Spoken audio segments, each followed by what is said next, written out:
I am not. So are you all able to see?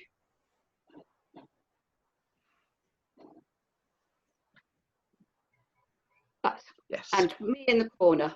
Yes? Excellent. Right, Tim, should we get started and go straight in? All right. Can I just, Andy, I'm okay. People can hear. I'm ready to go, am I? Yeah. Lovely, super. Here is our Okay. session on leading worship with confidence with children present.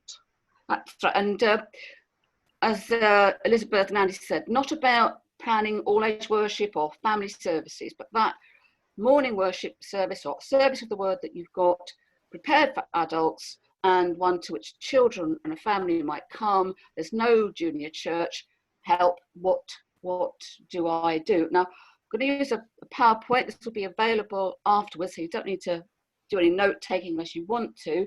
And I'm going to move through at a fairly quick pace, because there's a fair amount of material to cover. First of all, just about myself. I'm an LLM in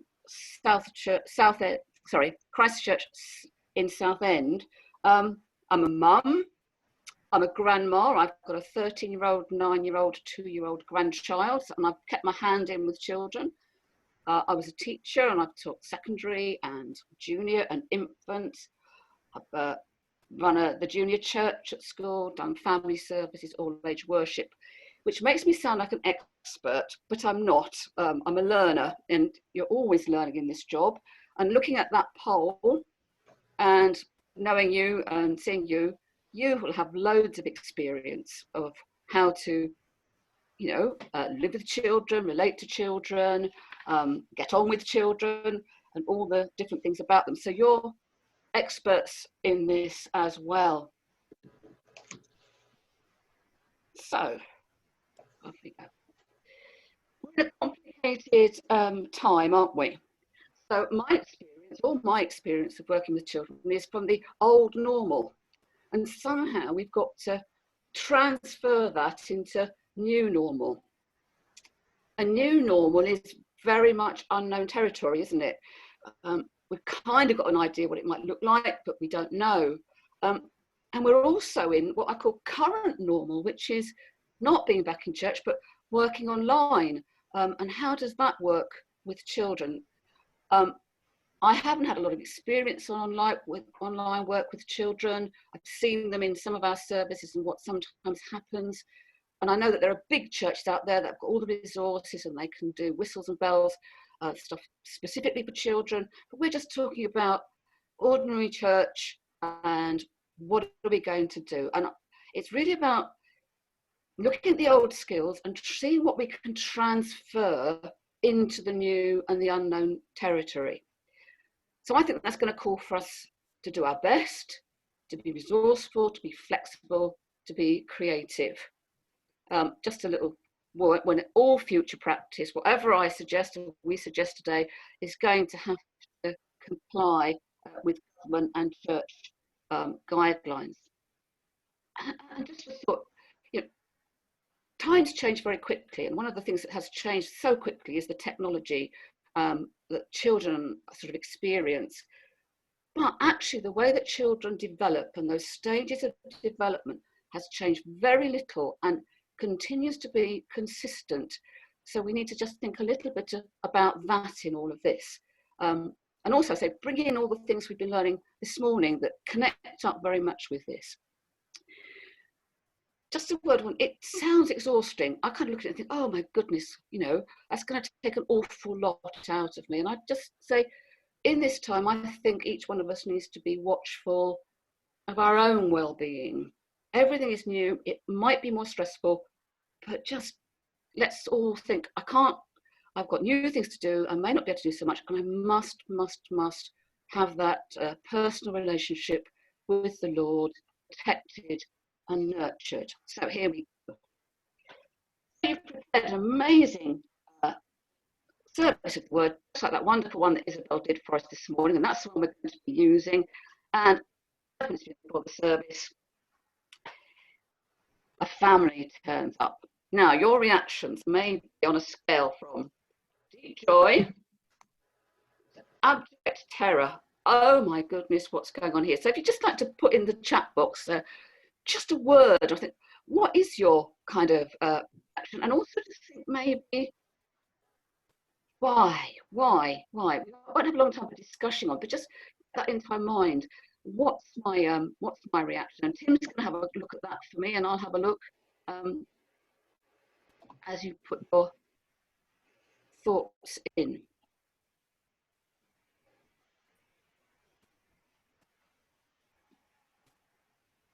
So, being honest, I thought actually my chat box has disappeared. So, Tim, is there anything coming through?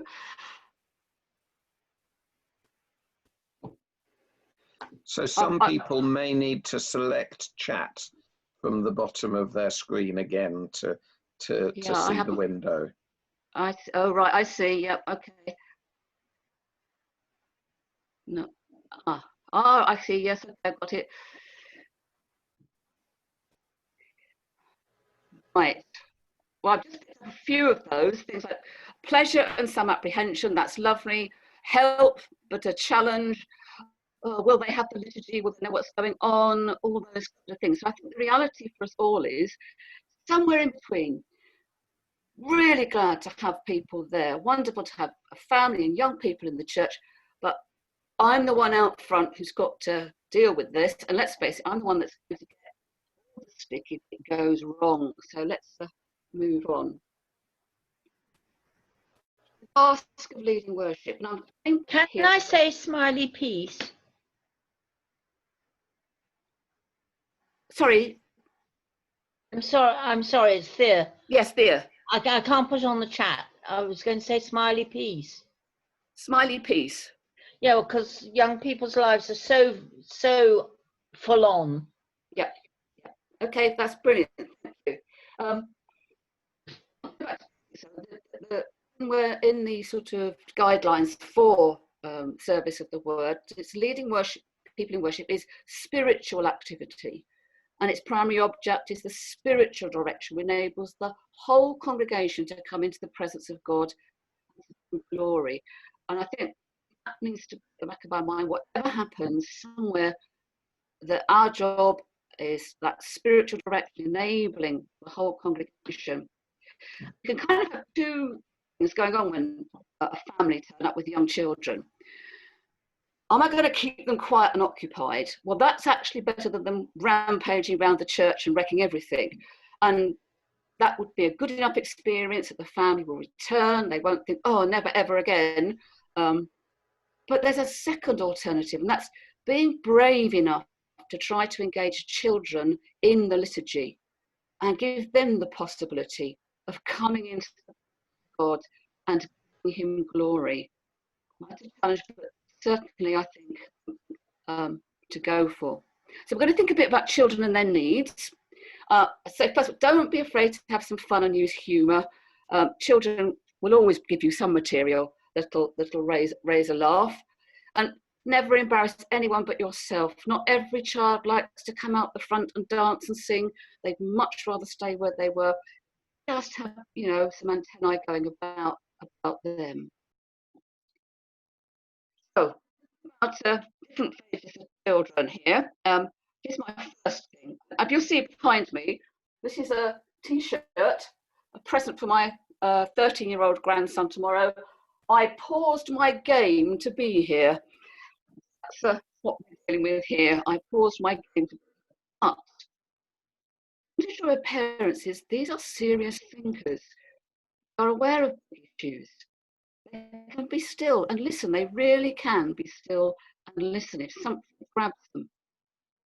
They may like what they hear in church and be open to the message. I don't know, you seem to have this, maybe it's just me, but that children go to church and they're going to hate it. But actually they might be very open to what we have to say. But they will be aware of authenticity. So don't try to pretend any holiness with them, because it really doesn't work. And these things aren't exclusive. There's lots of other things. Here's your best friend in when children turn up. Age group is lovely. They like to be grown up and to be given grown up tasks. They learn to do things by imitating adults. play acting I've put there. They like, you know, just an example, at my mother's own funeral, my grandson came and sat next to me. He was only 3. And I gave him a service sheet. And all the way through the service, he was pretending to be a grown-up and had the service sheet in front of him, even though he couldn't read. And he was looking and watching and emulating what adults around him were doing and enjoying it. They have more skills that they can use. These children can read, can write, so you can use that.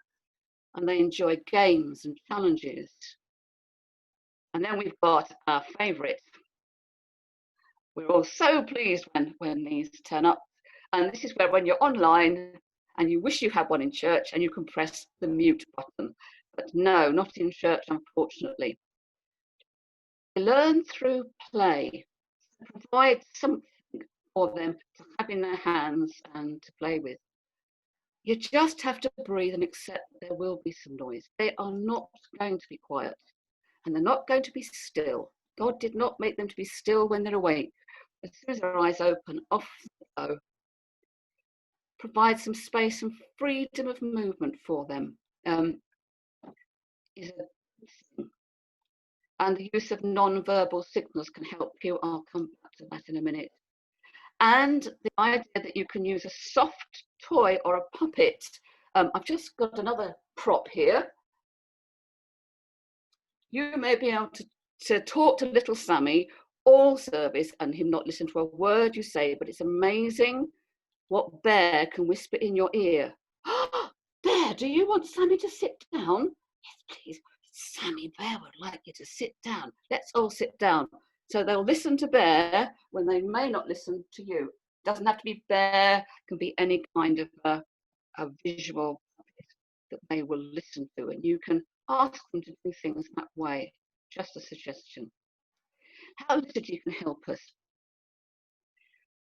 Liturgy is actually interesting, but what we tend to do is, as adults, is stay in our seats and just use the words.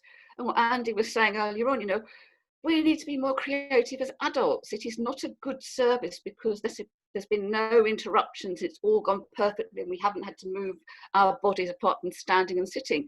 You know, this whole thing of having children in can energize the liturgy if we know a little how to do it. All that just sitting and saying things that's when children say it's boring. Liturgy has many different moods, it has different movements, different actions, different activities. They're all there for us to use. And I think a key thing, liturgy is interactive, isn't it? It's a dialogue, it's a drama. Children often find themselves functioning as observers in services. And I think we need to find ways of involving them in that interactive. And I know this might sound daft, but don't forget that God is the other participant in our worship. When you're in the midst of it all and you're trying to think, you're trying to be flexible, you can tend to think it all down to you, to me, to get it right. But it isn't. God is there. And that reading we had this morning, the Samuel reading, Samuel was a child. He did not know the Lord. He did not know the Lord's word, but he was in the sanctuary, in the church, if you like, and God spoke to him. So whatever else is going on, however worried you are about slight disturbances or little bits of noise, God is still at work and could be speaking or calling anyone at any time in the service. About it. How does liturgy? Well, we need to use the different aspects of liturgy creatively, and I mark the differences between the different things that are happening. Get some variety in there, and we're going to be going through the service we had this morning later on and just looking at some things we might do. Help children to be participants, not observers. Some parts of the liturgy are really easy to join in if the children are given a little bit of instruction. Those responses, Lord have mercy, Lord have mercy, Christ have mercy, Christ have mercy. Half a minute's introduction to that, and the children, even if they can't read, can begin to participate and help them to be aware of the activity of God and of his presence. God is listening to us. God is forgiving us. God is hearing our prayers.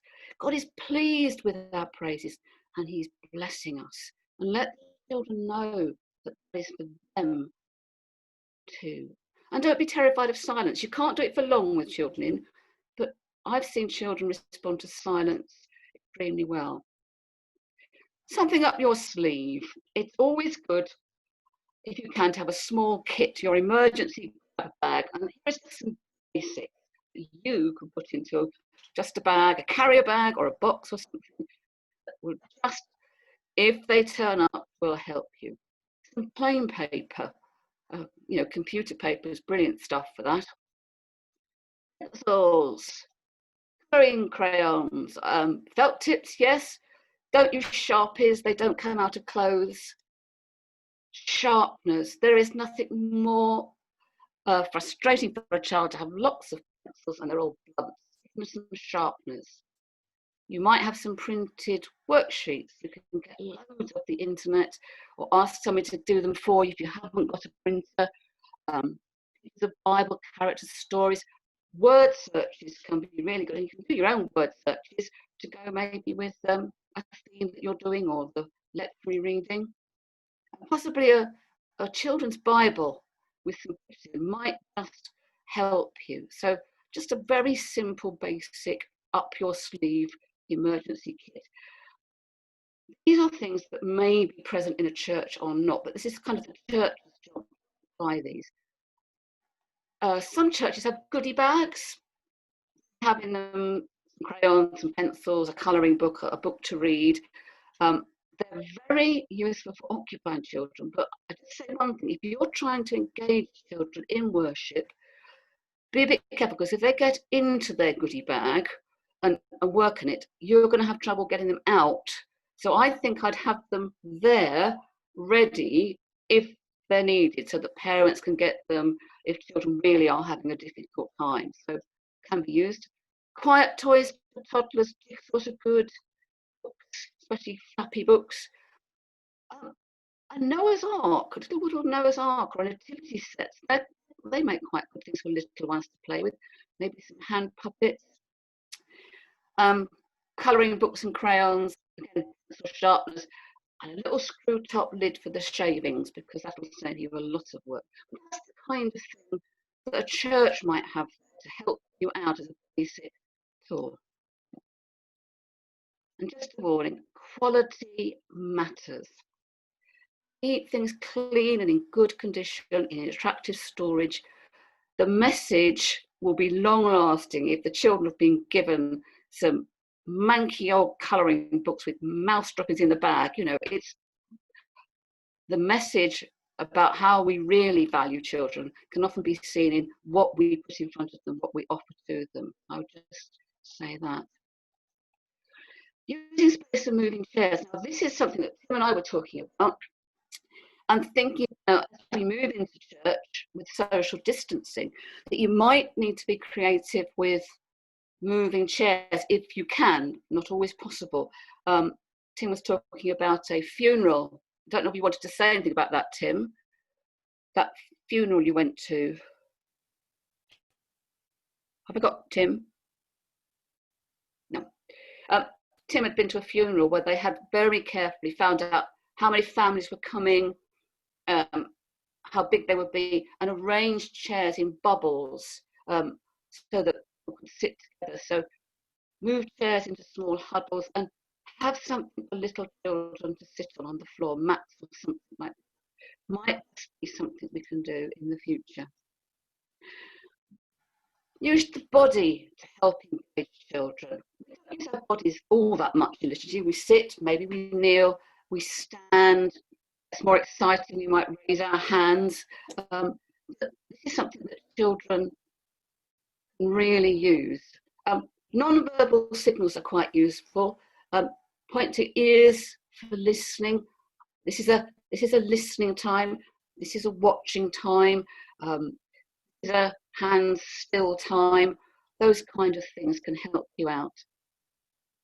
Body posture to give each part of the service its own unique mood. We're going to sit for this. We're going to stand for this. We might kneel. We might have our hands open at this point to receive a blessing. We might have our hands still in our laps, our eyes closed. It might be a chance we can walk around the church, but who knows what we'll be able to do. But just variety. It helps children if they're not stuck in one place too long. And you can use you've got. If you have got a mat out or something, you can say, we're now going to sit on our mat, or we're going to sit on our chair for this part of the service. And you don't have to say to them, go and sit down. It's a positive thing. We're going to sit on the chairs, we're going to use the chairs, we're going to use the mats. Just that gives you a way of managing the children and what they're doing. I think this is a very important one. Work that you've got. You may have church wardens, sides persons who are on duty. As part of what you're trying to achieve, ask them to do these things. Not just come and join the service and forget about everybody when they've given out the service sheets. Stay alert to the needs of families through the service. Ready to move chairs and that to accommodate people safely. Show parents where the facilities are. If you need the loos, that's where they are. We've got changing mats, anything like that. Offer a quiet place to withdraw for distressed children, and prep them. If somebody's really distressed, the child is having a terrible time, the parent can't calm them, go and offer some help. Say, come to the back of the church for a minute, or we've got a safe place here where Sammy could go and play for a minute until he's happy again. Always reassure parents that they are still welcome when Tommy is having a meltdown. And that's the same online. If the children are causing a trouble, don't worry, just mute yourselves. It's not disrupting everything. Keep that welcome going. Practical things. Children love to join in. Offer to let the children help with the collection. Light the candles. Any little job that needs doing. Help give out the service sheets. Everything to include those children. And I just say, be aware of the language we're using. Not your child is making too much noise. Oh, he does seem to be a bit unhappy at the moment. Would you like to try this with him? Can I give you anything? Can I help you out? Just helping parents to relax and know, because if your parents are relaxed, you're more likely that the children will be not stressed out. If parents get stressed, it's a downward spiral all the way. And Tim suggested this one to me, and I hadn't thought of it, but it's very important. The strangeness of it all. In education, we use the term awe and wonder. People may never have encountered anything like church before. And that can mean not, we mustn't be church, but it's fascinating and it's intriguing and it has a quality of mystery and otherness. And children actually respond to that very well sometimes. Church building and the artifacts may be unfamiliar, but they all convey some kind of Christian meaning. You may be able to use them. Stained glass window to illustrate a Bible story, the font, the lectern and the importance of God's word, the table and what's that for, candles, and inviting children to light candles within safety regulations is a good idea. And it changes the focus from them sitting still and thinking they've got to be still to, I'm looking at something else. I'm thinking about something different. I'm turning around to look at something else. And they may seem like very small things, but it can just add up to a better experience. Pause for a minute, because I've been on there, before we just go into the actual service that we're doing and just look at some possibilities. Tim, you were going to have a look for me, I think, and see if there's anything to come up, or if people would like to just have a moment to reflect or put some input in. We haven't got long, but it would be good to hear from people. I'll try and find the chat, but it seems to have disappeared. I'm afraid I can't see the chat on my screen. Oh, here it comes.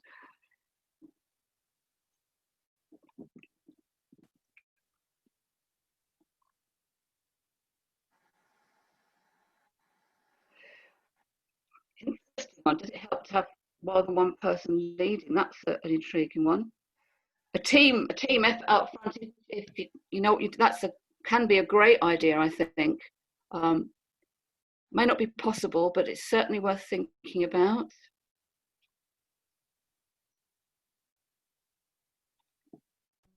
Okay.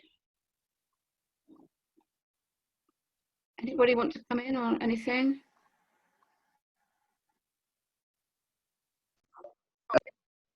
Right. Oh, there you are. Right, okay. I was having some problems with the microphone. If you're aware of the strangeness of the building, then you're in tune with them. But it doesn't mean to say that because it's the building, if they come into church and they're never used to church, that doesn't mean to say that the experience is going to be negative. I can remember doing a service once where we inadvertently invited a family with children to a matins service, and having explained the strangeness of BCP to them, they left saying it was actually quite a good experience. Mm-hmm. Yeah, I think don't panic and think, oh, this isn't going to work, because it's surprising what can happen. Yeah. Anybody else? I don't know if that's affecting you. Right, I'll move on then, and we're going to have time for some questions and answers at the end, hopefully. So what can we do? We've got the service, we've got the welcome and the gathering. That's I think, incredibly important. You can really set the tone for people, and in the welcome, you can reduce anxiety for the normal worshipping congregation, maybe for the children, but especially for parents. If you let them know where things are, give them a genuine welcome as an example for the rest of the congregation to follow. Practical things like loos, a space to take distressed children. If you've got a service sheet and you're not using screens, I think you should give children service sheets. It just says, this is for you too, even if they're fairly tiny. But it's just a way of saying, this is for you, you're part of this. And open it and use it, and it's like the beginnings of reading. You open a book and you're beginning to learn to read. So I would include that in the welcome. As we're going through this, if you've got anything to add in the chat, I've left a little bullet point just to let you know, put things down that come to your mind. Right, I've pressed the wrong thing. Confession, absolution. Give children a moment to reflect and recall the things they know were wrong. Use language that's meaningful for them. Maybe you made mummy sad. Did you say unkind things to someone at school? So make it something they can relate to, that they know they are sorry for and want to change things. And I suggest you possibly using a picture to assure them that God wants to forgive them and make things better, and not tell them off. This isn't an inquisition to find out what you've done wrong. It's a space for forgiveness. And I put, I think, a rather nice picture there of what it might feel like for a child, or could feel like for a child. Hymns and praise. Well, this is, the easier bit, because there's a nice lot of noise going on, and so that's great. It's not going to disrupt things so much. If you've got a refrain to a hymn that's going to be repeated to the hymn, it might just be worth visiting that before you start, because even little children can pick up things and start to join in. It may not work with everything, but some churches have flags they can wave. If they're there, that's great. Now, dancing. Children do like to dance to me, and say to them, it's all right if you want to stay where you are and jog about on the spot and dance where you are. That would please God. He loves to see you dance and happy. You might think of other things there. And just three that I'm not too sure about. Some churches have instruments. worship leaders tend not to want children to have instruments, and I can understand that. You might encourage them to clap. Bringing children out the front is okay for the children that like being out the front, but not all children do. So I would use that carefully. And action songs are probably a really good song that you could put actions to. If you haven't, I wouldn't panic. It's much more for the actual family service, all age thing. Readings. Having listened to Andy about what must be in a service of the word, I would suggest possibly only have one reading, especially if they're long, because it's a long time for children to listen. If you've got pew Bibles, help the children to find the place in the Bible. Get the adults to show them. Let them have a Bible to hold in front of them. Again, it's the beginnings of learning to use it there. You might just give a little bit of background, like the reading we had this morning, the Samuel reading.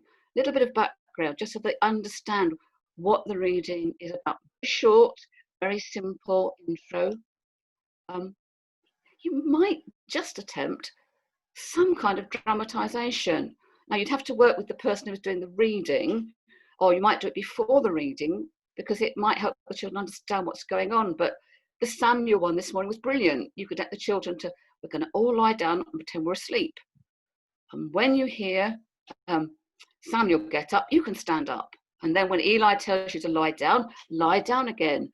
And then when they get to the bit where Samuel's waiting to hear God's voice, who knows? It's something I've done, and it's not everybody's cup of tea, but you might improvise a prop.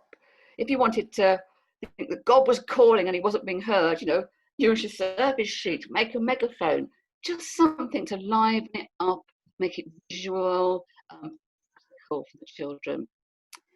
For older children, it's a challenge to keep them attentive to the reading. Which word do they think was the most important word, like vine or branch or remain, like those kind of things. How many names can you remember from the reading? So that they're listening in the reading, but afterwards you must go back, well, what did you think? I'll be annoyed if they try to remember and don't get asked, so go back to them and find out what they've been doing. All engaging them.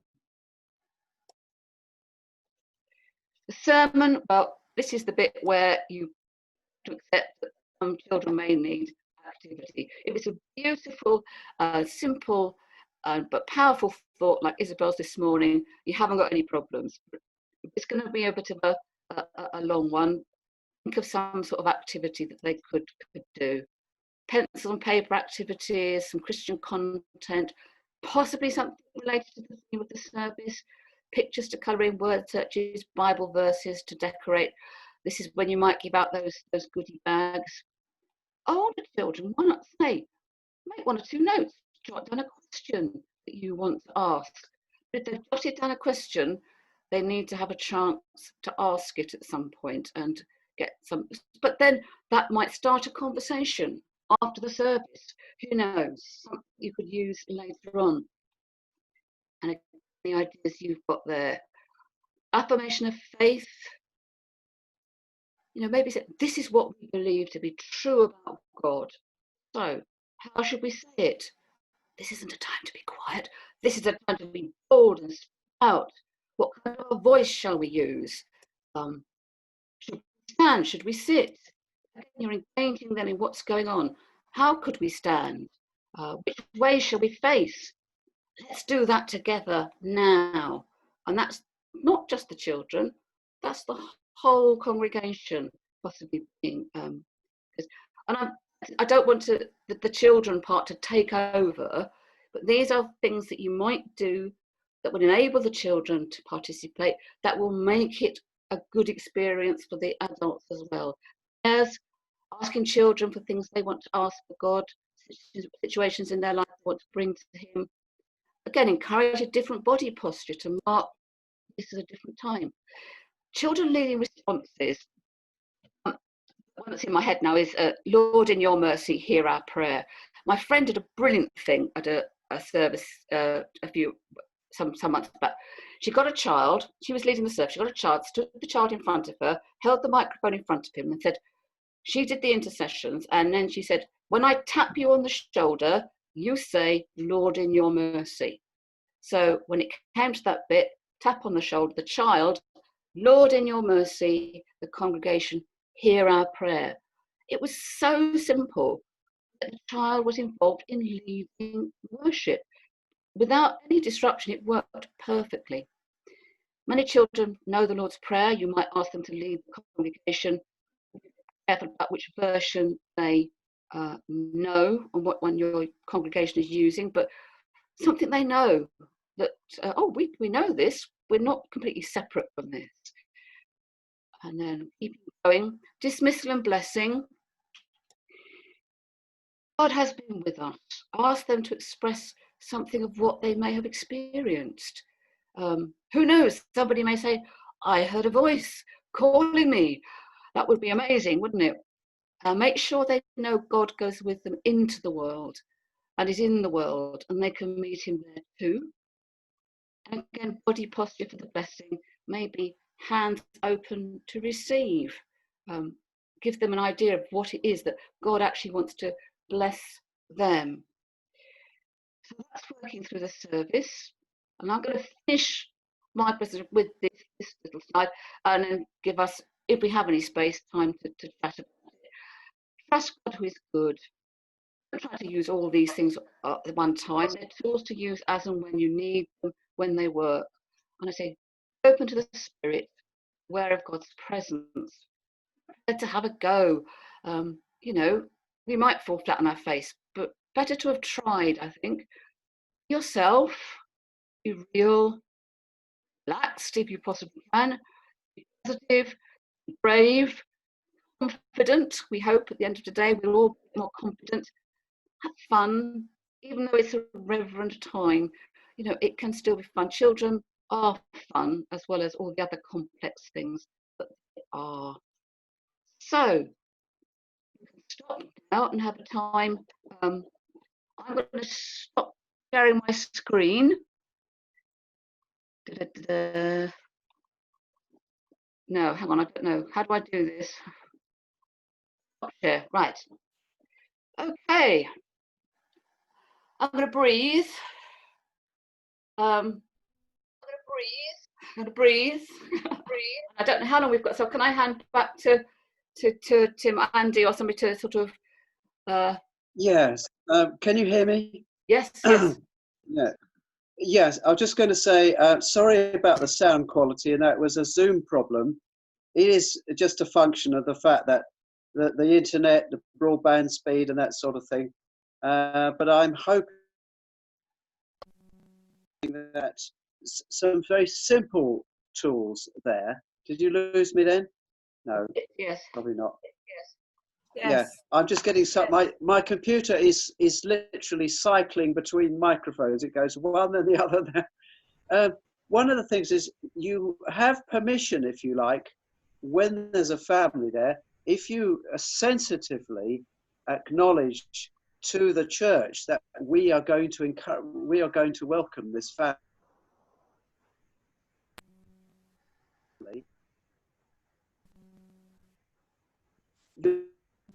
To relate to that very positively.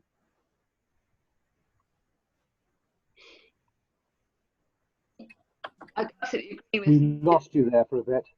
Just don't want to make people feel too much uncomfortable. So you've got to judge things, haven't you? And be sensitive. But yes, it's just knowing that it's okay to be there, really, isn't it? And the children are fine. And so time for a couple of questions, I think, probably to Sandra, and if we can get him back again to Tim. Do just unmute yourself and ask a question if you'd like to do that.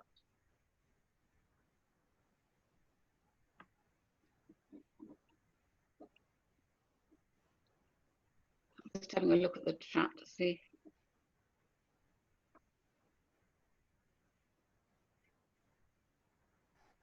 Anyone? we quite often have in our family service a sort of setting the scene time, which is really very much aimed at the children, as specifically their time. We get them up doing all sorts of different activities and challenges to sort of set the theme of the service. Do you see that sort of idea as being something that's useful, or? Absolutely. If it does that and they can kind of understand a bit more, they may not have any biblical background at all. So something just explaining what's going on. Where was Samuel? What was this happening? Why was he there? But it has to be brief, obviously, isn't it? Yeah, I think that's a good idea, so that it's not just all gobbledygook. It makes sense to them, and they can engage. I've just looked on the chat, and don't quiz the children. I absolutely agree. It's just a way of concentrate. Just you might so that you are listening. Just a way of just getting them to listen. And very brief at the end. Just how many times or was that word mentioned, and just a very light handle. I like the idea of the signing has come up a couple of times today, and it's a very powerful way of doing things, isn't it? Because it expresses so much. It kind of almost expresses more than words, and would work very well with children, I think, if you can do a little bit. So I think that's an excellent idea. There are some really good YouTube videos just to watch how to sign the peace or how to sign the Lord's Prayer. The Lord's Prayer is quite complicated, but you can find some simpler parts of the liturgy to sign. The kids pick it up, well, they pick it up far quicker than I do, certainly. I wonder if that's the kind of thing that they might actually, if they learn it in church, they might actually go and do it somewhere else, almost automatically, which would be lovely. And in sort of when we're back in church and social distancing and sharing the peace, learning to sign the peace to one another would be a lovely thing to do, I think. I'm going to learn. I'm going to put that on my list of things to do after today and go away and learn that. I think that's got a lot of mileage in it. Are you aware of any tools or resources that we can use if we're suddenly aware that children turn up in online worship? I haven't had much experience with that. I don't know what other people have found, but if families come on with toddlers, you lose the toddlers almost immediately. You just can't engage them. We haven't experimented with much. We've asked the children to do the readings, which engages them for while they're doing the readings, and then they often disappear. I wondered if we perhaps put visuals up might help, something visual to look at rather than the person talking all the time. But it's a as I said, not really worked out much on that. I don't know if anybody else has got some things that they've done. I think it helps a little bit if you're using YouTube as your platform, because then you can ask families to put it on a big screen television rather than on a small screen computer, and that's a little bit more engaging for the younger ones. Well, that's a brilliant thought, because it's that the big one I want to in the corner, isn't it? But they'll sit in front of it like this, won't they, for hours? And that's an excellent idea. Yeah, I hadn't thought of that one. That's really good. So and also just the using objects. So can everyone go and find a fork? Is a fork a safe thing? A spoon. Everyone go and find a spoon, and 2 minutes later everybody's back in front of the screen waving their spoon or whatever. Might help a little bit. You're just trying to get that engagement, aren't you? I think that's excellent. I'm going to write that down. There's two things, Andy. You get a bonus point and a gold star. Somebody else is about to share a better idea, though, I'm sure. Go on, somebody. I think you've actually produced a brilliant idea there, that when children are at home, you can use the resources of their home for worship. You don't have to have brought everything with you. And that needs quite a lot of taking away and thinking about. Mm. How about go and find your bear and bring him to the service? I think Yeah, I think when you are asking the children to go and find something, you have to be very aware of the health and safety aspect, because not all churches are friendly for children running about looking for things. No, this is at home. Sorry, Oh, I mean in the home, not in a church. in the home. Misunderstood that. I mean, we have in a normal times, a celebration, a family celebration service, which is specifically for mothers and toddlers and babies, and it works really well because it's very well planned. I think you have to have something really well planned, and the lady who runs it, when she does the sermon bit, the children are occupied doing an activity that keeps them engaged in that. The prayers are very creative. We say the Lord's Prayer together and we do actions to it. It's very children orientated.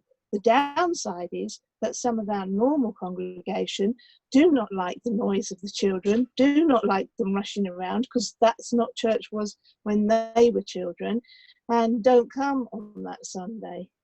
But having said that, the congregation that do come really love it when the children are there, because they love seeing children in the church, which don't come at any other time. No, I think that if you are doing family service or toddler service, pram service, all age service, yeah, you have preparation is absolutely essential, and also teamwork, because I mean, it just proved the fact that working together here, we've come up with ideas, and there'll be more ideas from that. But this is really just aimed at your leading morning worship, and it is the service of the word that you've got, and children suddenly turn up on you. So that was the sort of... I think that's when you need to know your congregation and know your team, because often with our previous vicar, sort of he'd say the welcome at the beginning of the service, and then during the first hymn he would whisper in my ear, some children have turned up, can you do something for them? Because he hadn't got anything planned, and so it was an on the spot children's talk from me. We all need our Jenny. Thank you very much, Sandra. If we could applaud, we would be applauding. We're really grateful. We're all going to take a break. We're going to go have a cup of coffee or something, and we will be back at 3. And Elizabeth is first going to be talking a little about helping interconnected households to pray, and then we'll be discovering the tool Wings for Worship. Thank you. Thank you. Bye. The worship. What's that?